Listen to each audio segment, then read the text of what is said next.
Hello, I'm James from Borussia Dortmund English, and this is the Echte Liebe podcast.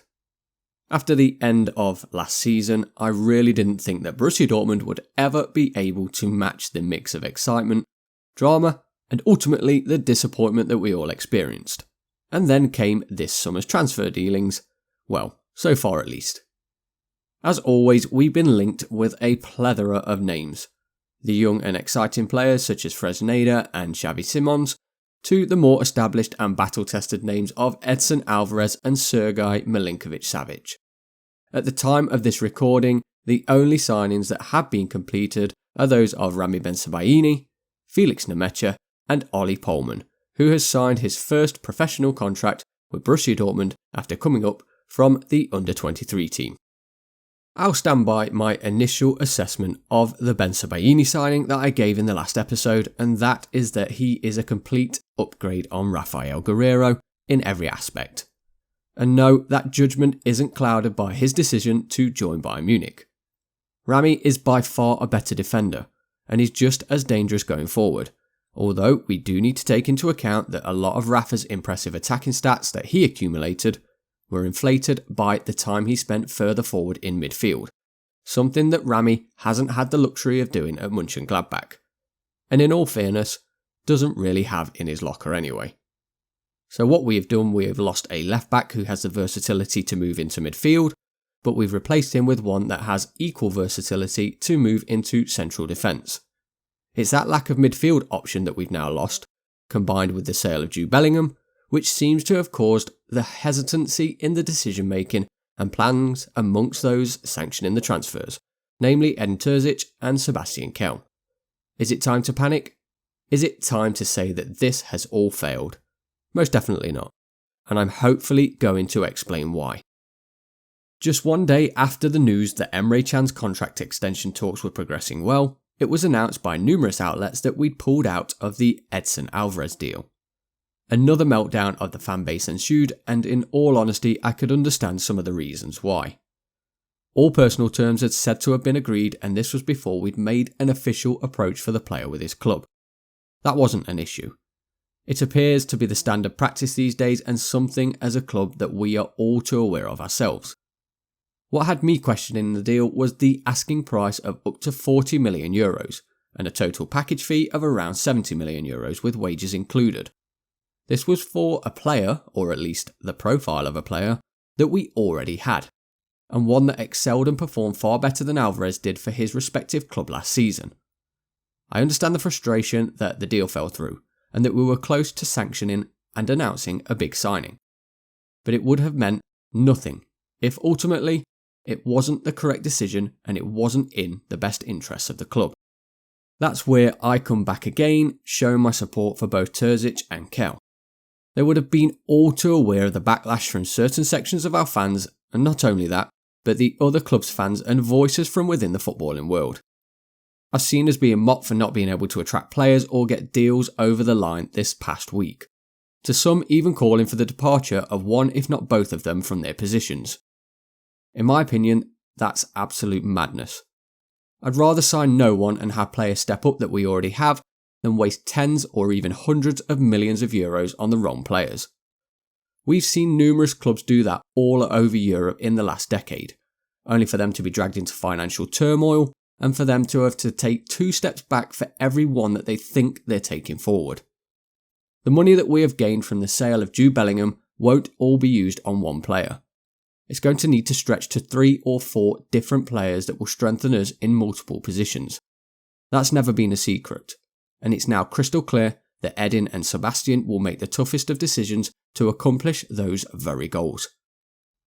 If there's been one subject that has dominated or even at times overshadowed this transfer window more than any, it's been the signing of Felix Nemecha from Wolfsburg. I covered in the last episode the argument for him signing, but only in footballing terms. At that point, there were rumblings about the player's beliefs through previous posts he'd shared on social media. But since then, the issues have been highlighted and discussed more than any other transfer that I can remember in BVB's recent history. On the face of it, he's a 22-year-old midfielder who, when broken down, could genuinely thrive in his new environment. And for the fee being reported, I honestly believe that this will be a fantastic piece of business for the club moving forward. The issue is, in the world today, we are all given a platform that gives us great power in pushing our views and expressing our beliefs. Yet when we do so, we open ourselves up to scrutiny from every corner of our society. And rightly so. I don't want to give an argument for or against the signing based solely on what he shared previously. Do I agree with what he shared? No, I don't. Do I believe that one of the most accepting football clubs in the world for fans should not sign him because of those views? Again, no. And I'm sorry if that upsets you, but I'll try to explain why. I'm 34 years old, and trust me when I say this, I've made many mistakes in my life, and I'm sure I'll make many more before my time on this earth is over. I've seen this fan base tear itself apart over the last few weeks to a degree that I never thought I'd see.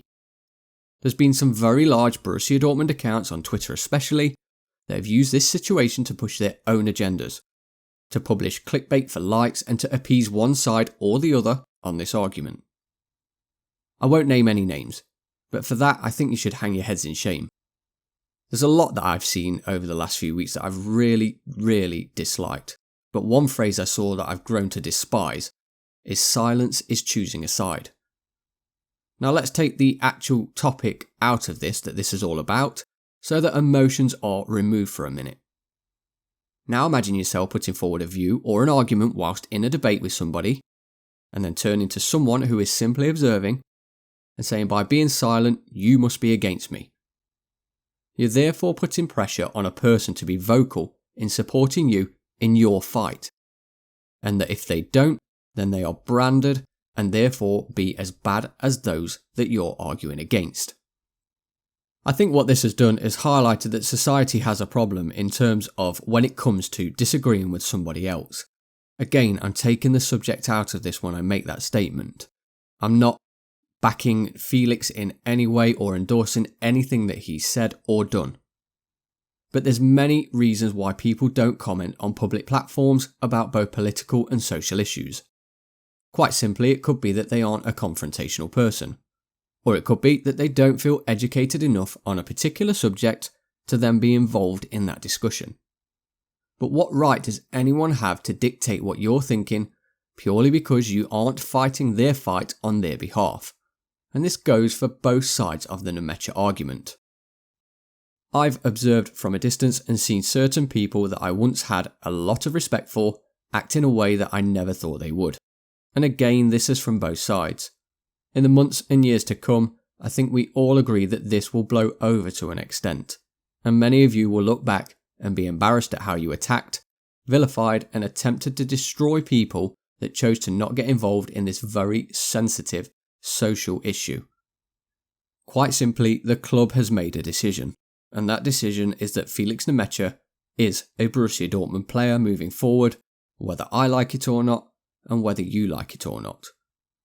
What I can be open-minded about is that there are people that have sat across a table from Felix and spoken to him directly, something that 99.9% of us will never get the chance to do. They have been able to judge firsthand what he's like as a person, what his values are and what respect he has for certain parts of society, and also the club's core values moving forward. As a fan and someone that loves this club, I can only hope that the correct decisions have been made by the people that have spent time meeting, talking and breaking down the person that Felix is. I genuinely hope that we can all find the strength to eventually move on from this and that we can use it as a positive, in that it highlights an issue that can further be tackled in the future within the footballing community. Moving on now, I'm sure you have all seen the posts on both Borussia Dortmund's pages and also the Bundesliga social media pages, and that is the release of the fixtures for the upcoming season. We start our pre-season preparations in just under 1 week's time, but to know what our first game of the season will be makes it all so much more closer. After looking at the opening 10 games, I really don't see anything to fear. Of course, after last season, we will all be aware of the dangers that teams such as Bochum, Werder Bremen and Freiburg present. But with an opening game at home to SC Köln and not playing Bayern until match day 10, I'm really optimistic that we can hit the ground running and give ourselves the best chance at, dare I say it, Go on then. Lifting the Meisterschale at the end of the season. If you have managed to get this far in the show, then I'd like to say a huge thank you.